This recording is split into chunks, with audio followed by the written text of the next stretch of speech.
Good evening and welcome to State of Business on Art Television. I'm Tamiru Nimsa. Let's have a look at the headlines. IMF anticipates third tranche release following budget talks with Sri Lanka. President AKD urges exporters to drive growth, launches digital payment platform.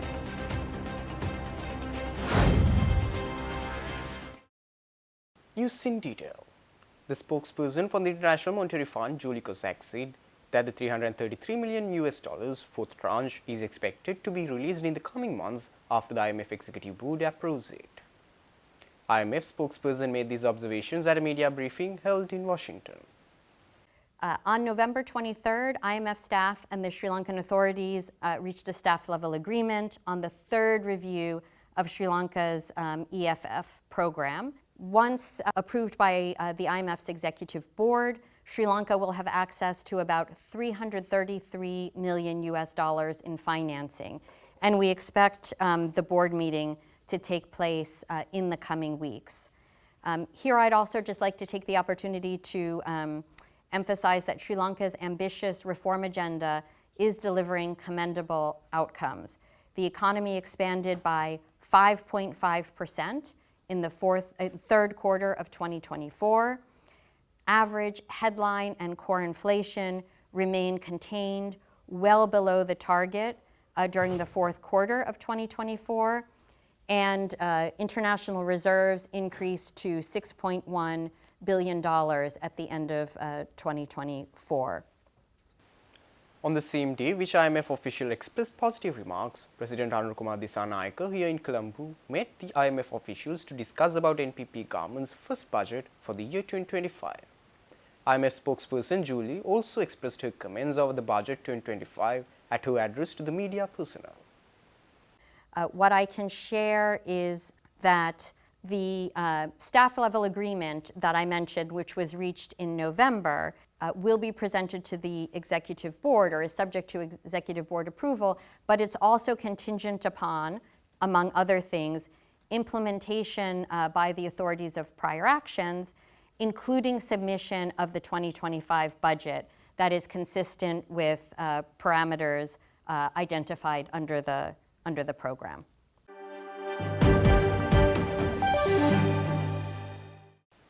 President Kumar Dissanayake called on exporters to seize emerging global opportunities and lead Sri Lanka's economic recovery.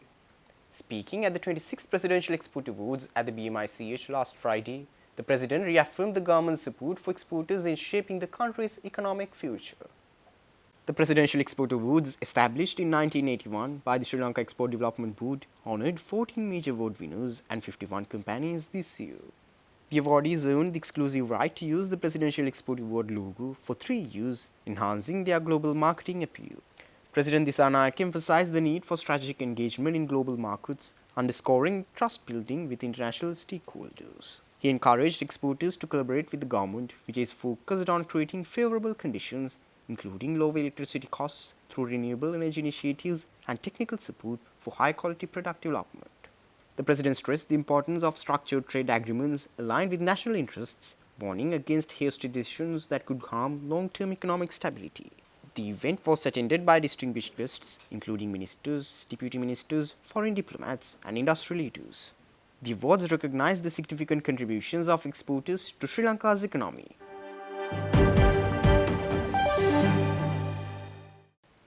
Stay tuned. We will return after this short commercial break.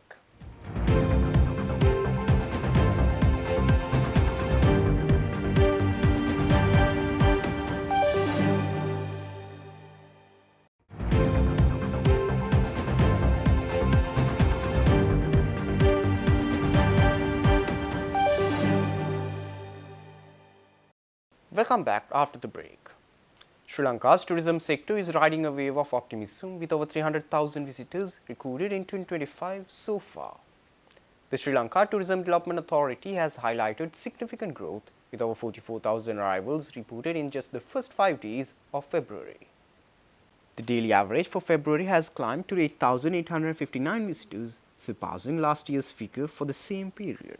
Encouraged by a strong performance in 2024, this LTDE has set an ambitious target of 310,937 arrivals for this month, following a record-breaking 252,761 visitors in January. Leading the way as top source markets this month are India, Russia, the UK, China, and Germany, with strong inflows also from France, Poland, Australia, the Netherlands, and Bangladesh. While the numbers are promising, all eyes are on the SLTDA's much anticipated global promotional campaign aimed at creating a unified national tourism brand.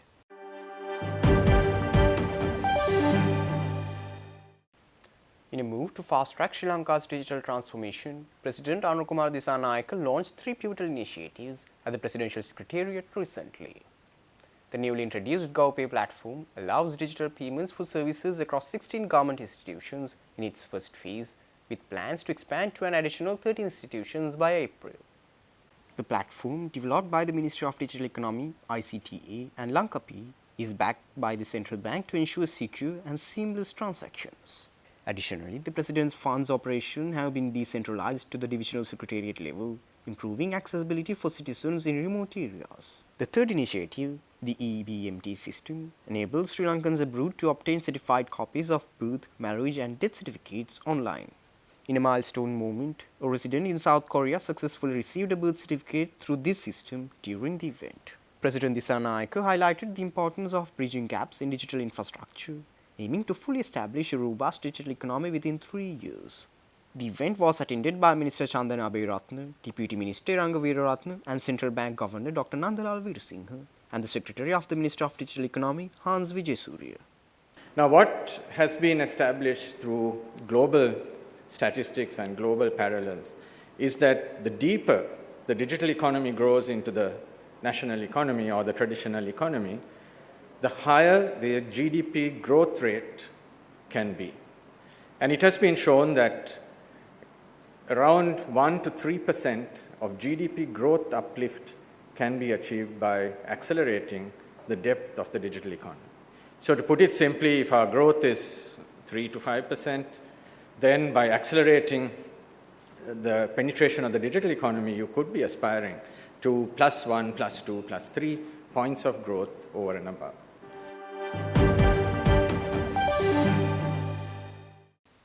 President Anukumar Dissanayake hosted the chairman of the Nippon Foundation, Yohei Sasakawa, at the Presidential Secretariat recently.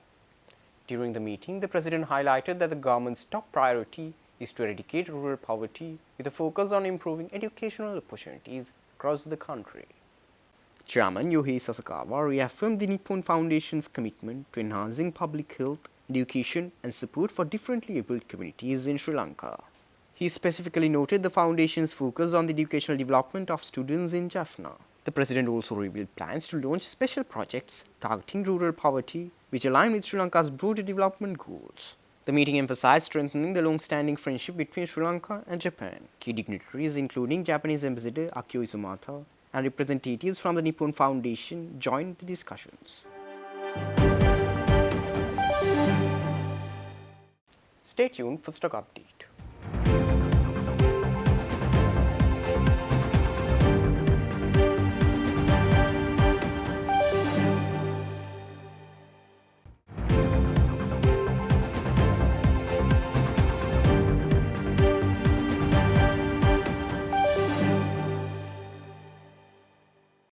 Trading at Colombo Stock Exchange ended on negative notes today. The all-share price index dropped by 168.41 points to close at 16,566.27, and the S&P SL20 dropped by 32.69 points to close at 4,959.45. The turnover was over 2 billion rupees and over 78 million shares were traded. Up next are Forex rates.